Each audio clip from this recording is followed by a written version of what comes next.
Magandang araw mga kaibigan. Bigyan natin ng reaction opinion itong post ni A.B. Hugalbot. Breaking. According to some sources, so ito hindi pa klaro sources pa lang ito, not confirmed. Martin Romualdez will deliver a privileged speech tomorrow, 01 June 2026, at the House of Representatives.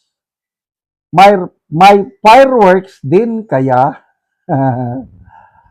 Fireworks, si Lacson ang nagsabi niyan eh. Nung last Monday, sinasabi ni Lacson na baka magkaroon daw ng kudita. Abangan. Kasi nga, may nakukumbinsi na silang dalawa from Brave 13 na lilipat. Yung pasabog, fireworks ni Lacson, walang nangyari. Ang may fireworks last Monday sa Senado, si Senator Aimee, yung controversial video niya tungkol sa charter change.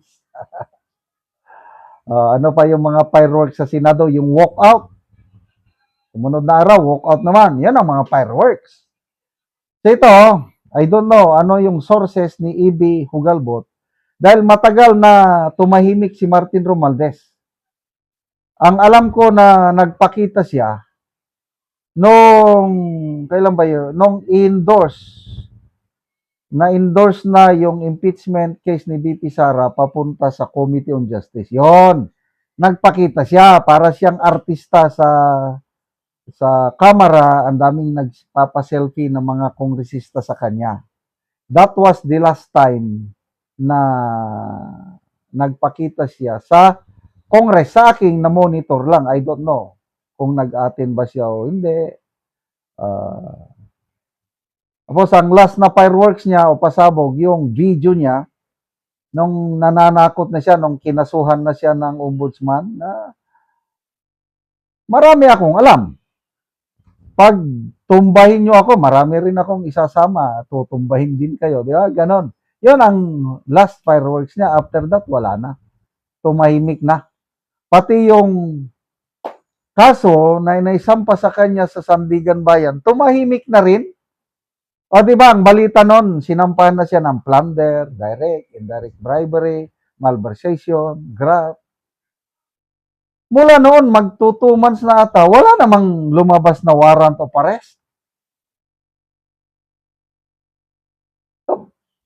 Totoo kaya yung spekulasyon ng iba, huwag kayong maniwala, drama lang yan. Wala na, tahimik na, wala na eh. Ito naman si Jingo Estrada, isinampa yung kaso yesterday, ngayon mayroon ng warrant of arrest. Ang bilis. Yan yung mga fireworks. So, I don't know anong mangyari dito kung totoo bang may anong laman ng kanyang speech. Tapos, timing, June 4 yung BRC hearing ni Senator Marcoleta. Nag-press conference ang mga kongresista, kini-question nila yung timing. Bakit nyo gagawin yan? Nandyan na, nakabinbin na ang impeachment trial ni BP Sara. Parang dinay-divert nyo ang atensyon ng taong bayan from impeachment to Blue Ribbon hearing. Ganon ang kanilang argument.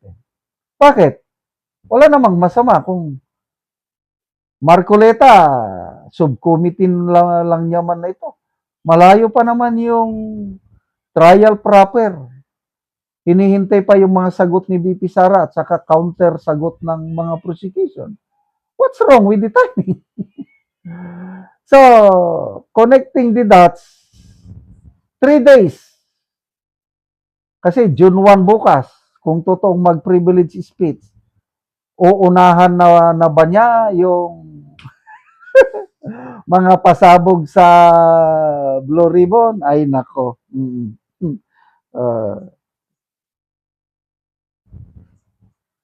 3,500 ang nag-react.